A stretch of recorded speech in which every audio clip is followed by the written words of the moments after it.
देशहित देख रहे हैं आप और मैं हूं आपके साथ शील। दुनिया में ऐसी कोई नई चीज नहीं है सिवाय उस इतिहास के जिसके बारे में आप कुछ नहीं जानते। अमेरिका के 33वें राष्ट्रपति हैरी ट्रूमैन ने ये बात कही थी। अब अगर हम आपसे एक सवाल पूछें कि भारत के पहले प्रधानमंत्री कौन थे, तो आप झट से कह देंगे पंडित जवाहरलाल नेहरू। स्कूल के छोटे बच्चों से लेकर यूनिवर्सिटी के छात्रों का जवाब भी बिल्कुल यही होगा, क्योंकि बचपन से ही हिंदुस्तान के स्कूलों की किताबों में यही इतिहास पढ़ाया जाता रहा है। लेकिन ये बात पूरी तरह सच नहीं है। सच ये है कि पंडित जवाहरलाल नेहरू से भी पहले भारत की पहली आजाद सरकार के पहले प्रधानमंत्री नेताजी सुभाष चंद्र बोस थे।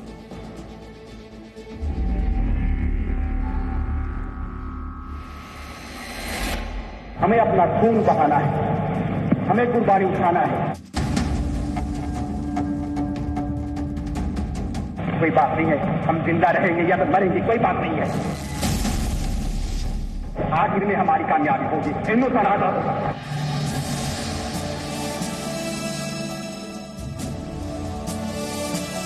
अखंड भारत की जो पहले सरकार, जिस सरकार की पहला प्रधानमंत्री थे नेताजी सुभाष चंद्र बोस, ये इतिहास दबाया गया है, छिपाया गया है।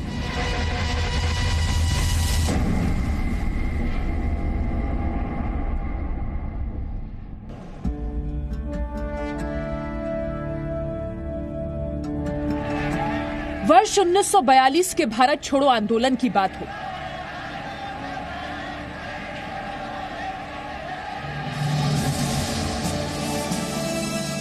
अंग्रेजों भारत छोड़ो की चिंगारी से 15 अगस्त 1947 को मिली संपूर्ण आजादी की बात हो। Long years ago, we made a tryst with destiny, and now the time comes when we shall redeem our pledge. At the stroke of the midnight hour, when the world sleeps, India will awake to life and freedom. Bharat के पहले प्रधानमंत्री पंडित जवाहरलाल नेहरू द्वारा दिल्ली में लाल किले के Lahori gate के ऊपर भारत का राष्ट्रीय ध्वज फहराने की बात हो।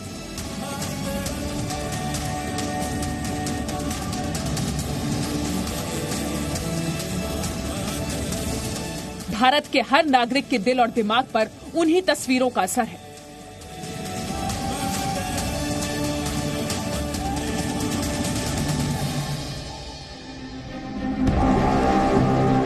लेकिन देश की राजधानी दिल्ली से 2481 किलोमीटर दूर 30 दिसंबर 1943 को अंडमान निकोबार द्वीप पर हुई उस ऐतिहासिक घटना की बात कोई नहीं करता, जिस दिन देश में पहली बार अंग्रेजी जैक उतारकर तिरंगा फहराया गया, जहां न सिर्फ आजाद हिंद फौज के महानायक नेताजी सुभाष चंद्र बोस ने अंग्रेजों की हेकड़ी निकाली, बल्कि 15 अगस्त 1947 से 44 महीने पहले ही यानी 30 दिसंबर 1943 को जब भारत के इस हिस्से को अंग्रेजों से आजाद करा लिया गया। देश की 135 करोड़ की आबादी को पंडित नेहरू की ट्रिस्ट विद डेस्टिनी वाली स्पीच तो याद है, लेकिन किसी को अंडमान निकोबार द्वीप पर नेताजी सुभाष चंद्र बोस द्वारा दिए गए ऐतिहासिक संदेश के बारे में जानकारी ही नहीं है। न ही उनके देश पर मर मिटने वाले जुनून की बात याद है, जिसमें सिर्फ कामयाबी का जिक्र था। हमें अपना खून बहाना है, हमें कुर्बानी उठाना है। कोई बात नहीं है, हम जिंदा रहेंगे या तो मरेंगे, कोई बात नहीं है। बात सही बात यह है, आम बात यह है, आखिर में हमारी कामयाबी होगी, हिंदुस्तान आजाद होगा। लेकिन एक दुखद विडंबना ही है कि हमारे देश के असली नायकों को भी सिलेक्टिव पॉलिटिक्स की वजह से इतिहास ने भुला दिया।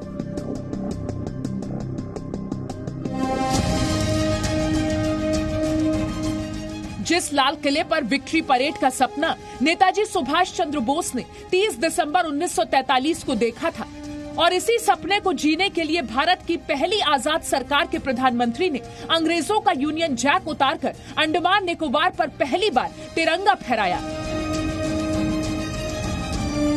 उस सपने को 3 साल पहले मोदी सरकार ने आजाद हिंद सरकार का तिरंगा लाल किले पर फहराकर 75 साल बाद पूरा किया।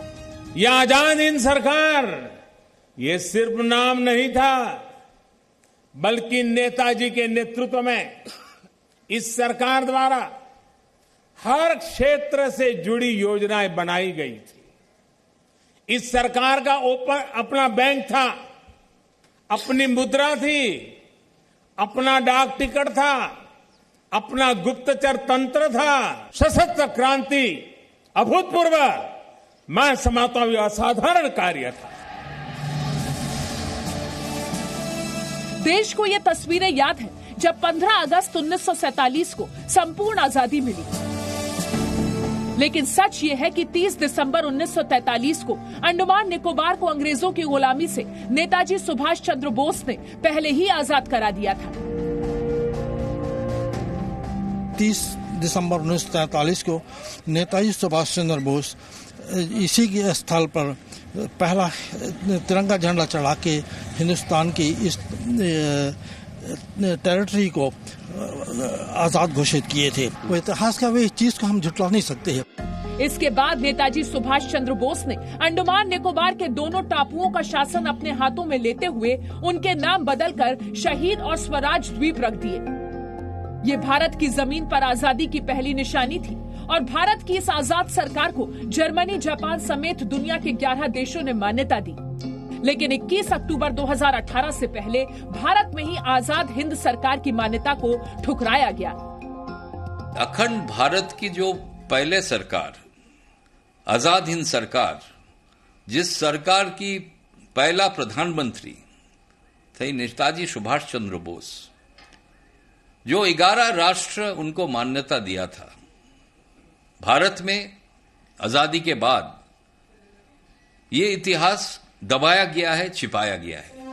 21 अक्टूबर 2018 को पहली बार पीएम मोदी ने लाल किले पर देश की पहली आजाद सरकार की 75वीं सालगिरह मनाई और आजाद हिंद फौज संग्रहालय का उद्घाटन हुआ। उन्होंने अपनी मां को स्पष्ट कर दिया था, अब और सोने का समय नहीं है, आलस्य त्यागना ही होगा और कर्म में जुट जाना होगा। ये सुभाष बाबू 15-16 साल के,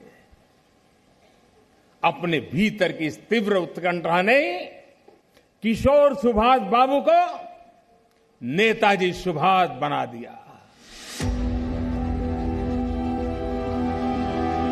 प्रधानमंत्री मोदी आजादी के महानायक के सम्मान में 30 दिसंबर 2018 को अंडमान निकोबार भी गए।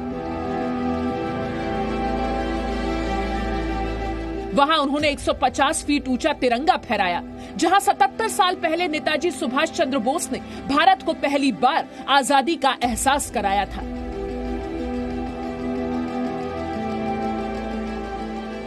दिसंबर 1943 की उस ऐतिहासिक घटना को आज 75 वर्ष पूरे हो गए हैं।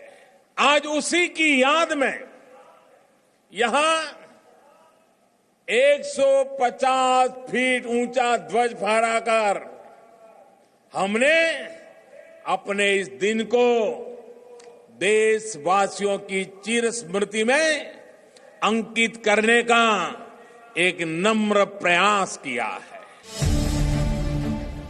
देश की पहली आजाद भारत की स्थापना नेताजी सुभाष चंद्र बोस ने 21 अक्टूबर 1943 को की थी, लेकिन भारत की पहली आजाद सरकार के पहले प्रधानमंत्री नेताजी सुभाष चंद्र बोस इस घटना के बाद इतिहास के पन्नों में खो गए। ये उस वक्त की बात है जब द्वितीय विश्व युद्ध के दौरान पूरी दुनिया युद्ध की आग में जल रही थी। तब भारत के लोग अपनी आजादी के लिए संघर्ष कर रहे थे। ये वो दौर था जब नेताजी सुभाष चंद्र बोस ने अंग्रेजों से लोहा लेने के लिए अपनी सेना आजाद हिंद फौज का गठन किया और जापान के टोक्यो शहर से ब्रिटिश हुकूमत की जड़ें हिलाने का फैसला किया। नेताजी के इस दृढ़ निश्चय को साकार करने के लिए देश के हर क्रांतिवीर ने अपनी जान की बाजी लगा दी। ये वो दौर था जब अंग्रेज द्वितीय विश्व युद्ध में जापान से युद्ध लड़ रहे थे। उस वक्त अंडमान निकोबार द्वीप की लड़ाई को कौन भूल सकता है, जब आजाद हिंद फौज और जापान की सेना ने मिलकर अंग्रेजों को उनकी हैसियत दिखा दी थी। और इसी के बाद जापान ने नेताजी सुभाष चंद्र बोस को अंडमान निकोबार द्वीप की कमान सौंप दी और उन्हें provisional government of Azad Hind का मुखिया बनाया। यहाँ आजाद हिंद सरकार के बारे में आपको कुछ बातें जरूर जाननी चाहिए। सुभाष चंद्र बोस आजाद हिंद सरकार के पहले प्रधानमंत्री, रक्षा मंत्री और विदेश मंत्री थे। Lieutenant colonel AC Chatterjee Azad Hind सरकार के वित्त मंत्री थे। ऐसे अय्यर आजाद हिंद सरकार के प्रचार मंत्री थे। रास बिहारी बोस को आजाद हिंद सरकार का सलाहकार बनाया गया था। आजाद सरकार की स्थापना करते वक्त नेताजी सुभाष चंद्र बोस ने ये शपथ ली थी कि ईश्वर के नाम पर मैं ये पवित्र शपथ लेता हूँ कि भारत और उसके 38 करोड़ लोगों को आजाद करवाऊंगा। आजाद हिंद सरकार ने यह तय किया था कि तिरंगा झंडा भारत का राष्ट्रीय ध्वज होगा। विश्व प्रसिद्ध साहित्यकार रविंद्रनाथ टैगोर का जनगण मन भारत का राष्ट्रगान होगा और लोग एक दूसरे से अभिवादन के लिए जय हिंद का प्रयोग करेंगे। आजाद सरकार की घोषणा के तुरंत बाद ही 23 अक्टूबर 1943 को आजाद हिंद सरकार दूसरे विश्व युद्ध के मैदान में उतर गई थी।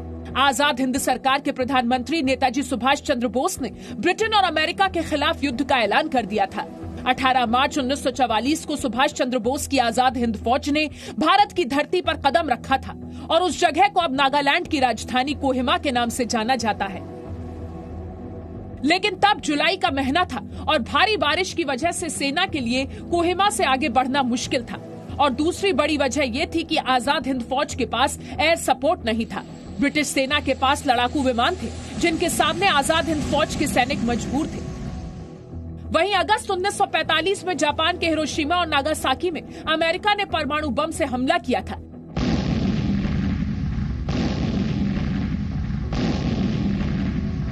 जिसके बाद जापान ने सरेंडर कर दिया। अमेरिका और ब्रिटेन ने दूसरा विश्व युद्ध जीत लिया था, लेकिन नेताजी सुभाष चंद्र बोस ने हिम्मत नहीं हारी थी। नेताजी आजादी के नए मिशन पर निकले थे, लेकिन कहा जाता है कि 18 अगस्त 1945 को ताइवान में हुए एक विमान हादसे में उनकी मृत्यु हो गई। हालांकि उनकी मृत्यु आज भी एक रहस्य है। ब्यूरो रिपोर्ट, जी मीडिया।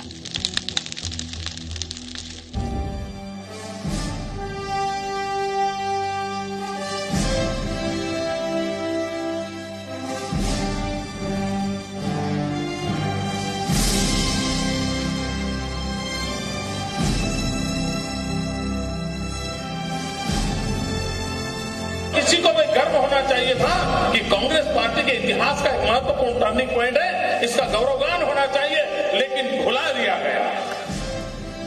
लेकिन हम भूलने नहीं देंगे।